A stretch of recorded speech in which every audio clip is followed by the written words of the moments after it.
Parliament തെരഞ്ഞെടുപ്പ് കഴിഞ്ഞതിന് ശേഷം പ്രതിപക്ഷം വളരെ വലിയ തോതിൽ ശക്തിപ്പെടുമെന്ന് വിചാരിച്ചെങ്കിൽ അത് നേരെ മറിച്ചായിരുന്നു സംഭവിച്ചത്. അതായത് പ്രതിപക്ഷം ഏറ്റവും വലിയ തോതിൽ ദുർബലമാവുന്ന കാഴ്ചയായിരുന്നു ഈ 2 കൊല്ലം കൊണ്ട്. അതായത് 2024 കഴിഞ്ഞ് 2026 ആകുമ്പോഴത്തേക്കും കണ്ടൊരു കാഴ്ച എന്ന് പറയുന്നത്, ഇന്ത്യ സഖ്യം എന്ന് പറയുന്ന സഖ്യം എല്ലാ അർത്ഥത്തിലും പരിപൂർണ്ണ സമ്പൂർണ്ണ പരാജയമായി മാറുന്ന തരത്തിലോട്ട് കാര്യങ്ങൾ മാറുകയായിരുന്നു എല്ലാ രീതിയിലും. അതായത് പ്രതിപക്ഷത്ത് ഏറ്റവും ശക്തമായി ഉണ്ടായിരുന്ന പാർട്ടികളൊന്നും തന്നെ ഇപ്പോൾ ഇല്ല. അതായത് ഭരണത്തിലുണ്ടായിരുന്ന പാർട്ടികളൊന്നും തന്നെ ഇപ്പോൾ ഇല്ല. അവരൊക്കെ തന്നെ ഇപ്പോൾ ഭരണത്തിൽ നിന്നും മാറിയിരിക്കുന്നു അവരുടെ സംസ്ഥാനങ്ങളിൽ എന്നുള്ളതാണ് യാഥാർത്ഥ്യം. അതിൽ ഏറ്റവും എടുത്തു പറയേണ്ട കാര്യമെന്ന് പറയുന്നത് തമിഴ്നാട്ടിൽ DMK ആയാലും അതോടൊപ്പം തന്നെ ബംഗാൾ TMC ആയാലും ഒക്കെ തന്നെയും. ഇതിൽ ഏറ്റവും വലിയൊരു കാര്യമെന്ന് പറയുന്നത് BJPക്കാണ് ഏറ്റവും വലിയ തോതിൽ നേട്ടം ഇതിലൂടെ ഉണ്ടായിരിക്കുന്നത് എന്ന് എടുത്തു പറയേണ്ടിയിരിക്കുന്നു. അതിൽ അവർ ലക്ഷ്യം വെച്ച BJP ഏറ്റവും വലിയ തോതിൽ ലക്ഷ്യം വെച്ച ബംഗാൾ അവർ കൈയടക്കി കഴിഞ്ഞു എന്നുള്ളത് യാഥാർത്ഥ്യമാണ്. അതിലൂടെ ഏറ്റവും വലിയൊരു വിജയമാണ് അവർ സ്വന്തമാക്കിയിരിക്കുന്നത്. അത് സംസ്ഥാനത്ത് മാത്രമല്ല പാർലമെൻറ്റിൽ പോലും അവർ വലിയൊരു നേട്ടമാണ് സ്വന്തമാക്കിയിരിക്കുന്നതെന്ന് എടുത്തു പറയേണ്ടി വരും. അതായത് പ്രതിപക്ഷത്തിൻ്റെ ശബ്ദം എല്ലാ അർത്ഥത്തിലും അടിച്ചമർത്താനായിട്ട് അവർക്ക് സാധിച്ചിരിക്കുന്നു എന്നുള്ളത് യാഥാർത്ഥ്യമായിട്ടുള്ളൊരു കാര്യം തന്നെയാണ്. ഇതുകൊണ്ടും അവസാനിക്കുന്നില്ല. ഏറ്റവും വലിയ ഹൈലൈറ്റ് ആയിട്ടുള്ള കാര്യമെന്ന് പറയുന്നത് BJPക്ക് നിലവിൽ MPമാർ കൂടാൻ പോകുന്നു എന്ന തരത്തിൽ തന്നെയാണ് വാർത്തകൾ പുറത്തു വരുന്നത്. അതായത് BJPയെ സംബന്ധിച്ചിടത്തോളം അവർക്ക് ഒറ്റയ്ക്ക് ഭൂരിപക്ഷമില്ല എന്നുള്ളത് യാഥാർത്ഥ്യം തന്നെയാണ്. അവർക്ക് ഈ പറയുന്ന തോതിൽ 240 സീറ്റുകളാണ് നിലവിൽ ഉള്ളതെന്ന് പറയുന്നത്. അവർക്ക് ഒറ്റയ്ക്ക് NDA ടോട്ടലായി നോക്കുവാണെങ്കിൽ 292 സീറ്റുകളാണ് അവർക്ക് ഉള്ളതെന്ന് പറയുന്നത്. അതുകൊണ്ട് തന്നെയും ഒരു NDA ഭരണമാണ് നിലവിൽ ഇപ്പോൾ നടന്നുകൊണ്ടിരിക്കുന്ന കാര്യമെന്ന് പറയുന്നത്. പക്ഷേ എന്തൊക്കെ തന്നെ ആയാലും അവർ എല്ലാ അർത്ഥത്തിലും ശക്തിപ്പെട്ട് കഴിഞ്ഞു എന്നുള്ളത് എടുത്തു പറയേണ്ടത് അനിവാര്യം തന്നെയാണ്. അതായത് 2024 അവർ പ്രതീക്ഷ വിജയം നേടാൻ സാധിച്ചില്ലെങ്കിൽ പോലും അതിനുശേഷം നടന്ന സംസ്ഥാന തെരഞ്ഞെടുപ്പുകളിലെല്ലാം തന്നെയും ഒരു അത്യുഗ്രം തിരിച്ചുവരവാണ് അവർ നടത്തിയിരിക്കുന്നത് എന്നുള്ളതും എടുത്തു പറയേണ്ടി വരും. അതിൽ അവർ നേട്ടം കൊയ്യുമെന്നുള്ളത് യാഥാർത്ഥ്യമാണ്. 2029 പോലും അവർ വലിയൊരു വിജയമാണ് ഇപ്പോൾ കാത്തിരിക്കുന്നത് എന്നുള്ളതും എടുത്തു പറയണം. പക്ഷേ അതിനു മുന്നേ തന്നെയും അവർക്ക് MPമാർ കൂടാൻ പോകുന്നു എന്ന വാർത്ത തന്നെയാണ് പുറത്തു വരുന്നതെന്ന് പറയുന്നത്. അതിൽ എടുത്തു പറയേണ്ടത് ബംഗാളിൽ നിന്ന് തന്നെയാണ്. ബംഗാളിൽ തൃണമൂൽ കോൺഗ്രസ് മമതാ ബാനർജി പൂർണ്ണ തോതിൽ സമ്പൂർണ്ണ പരാജയമായി തകർന്ന് തരിപ്പണമായിരിക്കുന്നു എന്ന് തന്നെയാണ് ഏറ്റവും വലിയ തോതിൽ മനസ്സിലാക്കാൻ സാധിക്കുന്നത്. അത് അവരുടെ ഈ തെരഞ്ഞെടുപ്പ് പരാജയം മാത്രമല്ല, അവർക്ക് MPമാർ കൂടി നഷ്ടമാകാൻ പോകുന്നു എന്ന വാർത്തകൾ തന്നെയാണ് പുറത്തു വരുന്നത്. അതായത് 20 MPമാരാണ് TMCയിൽ നിന്നും ഈ പറയുന്ന തോതിൽ BJPയിലേക്ക് കൂറുമാറാൻ പോകുന്നത് എന്ന വാർത്തയാണ് പുറത്തു വരുന്നത്. അതായത് TMCയിലെ പ്രളയം തന്നെയാണ് എന്ന് എടുത്തു പറയേണ്ടി വരും.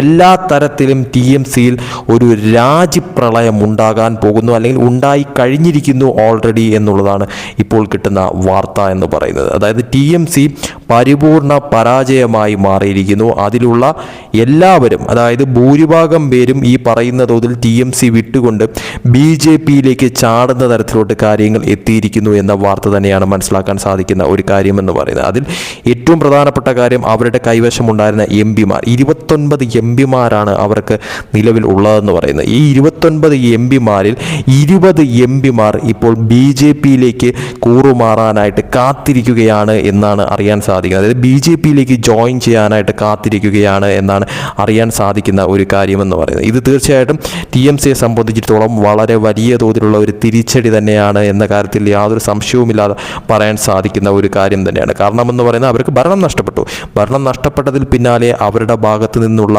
എല്ലാവരും കൊഴിഞ്ഞു പോകുന്ന തരത്തിലോട്ട് കാര്യങ്ങൾ മാറുന്നു. അതിൽ ഏറ്റവും പ്രധാനപ്പെട്ടത് അവർക്ക് പാർലമെൻറ്റിൽ ശബ്ദിക്കാൻ പോലും സാധിക്കാത്ത തരത്തിലോട്ട് കാര്യങ്ങൾ എത്തുന്നു എന്നുള്ളത് മനസ്സിലാക്കേണ്ടത് അനിവാര്യമായിട്ടുള്ളൊരു കാര്യം തന്നെയാണ്. അതായത് ഈ പറയുന്ന തോതിൽ അവരുടെ MPമാർ പോലും ആട്ടപ്പടലം കൊഴിഞ്ഞു പോകുന്ന തരത്തിലോട്ട് കാര്യങ്ങൾ ഇപ്പോൾ എത്തിയിരിക്കുന്ന വാർത്ത തന്നെയാണ് പുറത്തു വരുന്നതെന്ന് പറയുന്നത്. ഇത് തീർച്ചയായിട്ടും പ്രതിപക്ഷത്തെ സംബന്ധിച്ചിടത്തോളം, ഇന്ത്യ സഖ്യത്തെ സംബന്ധിച്ചിടത്തോളം ആയാലും കനത്ത ഒരു തിരിച്ചടി തന്നെയാണ് എന്നുള്ളത് എടുത്തു പറയേണ്ടത് അനിവാര്യം തന്നെയാണ്. TMCയിൽ ഇപ്പോൾ തന്നെയും വളരെ വലിയ തോതിലുള്ള രാജികൾ ഉണ്ടായി കഴിഞ്ഞിരിക്കുന്നു. അതായത് ഇതുവരെയും പാർട്ടി വിട്ടിരിക്കുന്നത് 127 കൗൺസിലർമാരാണ്. അതായത് TMCയിൽ നിന്നും നിലവിലത്തെ സാഹചര്യത്തിൽ രാജിവെച്ച് പുറത്തു വന്നിരിക്കുന്നത് 127 കൗൺസിലർമാർ ഇതിനോടകം തന്നെ TMC വിട്ട് കഴിഞ്ഞിരിക്കുന്നു. 4 MLAമാരും ഇതിനോടകം തന്നെ രാജിവെച്ച് കഴിഞ്ഞിരിക്കുന്നു.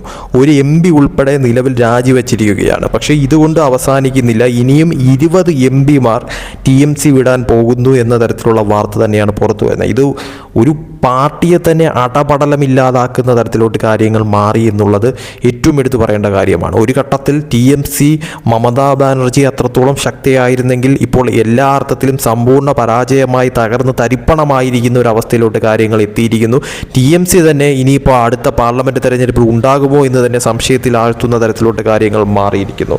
അവർക്ക് 127 കൗൺസിലർമാരെ നഷ്ടപ്പെട്ടിരിക്കുന്നു, 4 MLA മാരെ നഷ്ടപ്പെട്ടിരിക്കുന്നു, ഒരു MP ഇതിനോടകം തന്നെ, അതായത് തെരഞ്ഞെടുപ്പ് കഴിഞ്ഞ് പരാജയത്തിന് ശേഷം ഈ ചുരുങ്ങിയ ദിവസങ്ങൾ കൊണ്ട് തന്നെ സംഭവിച്ചു കഴിഞ്ഞിരിക്കുന്നു. പക്ഷേ ഇതുകൊണ്ട് അവസാനിക്കുന്നില്ല.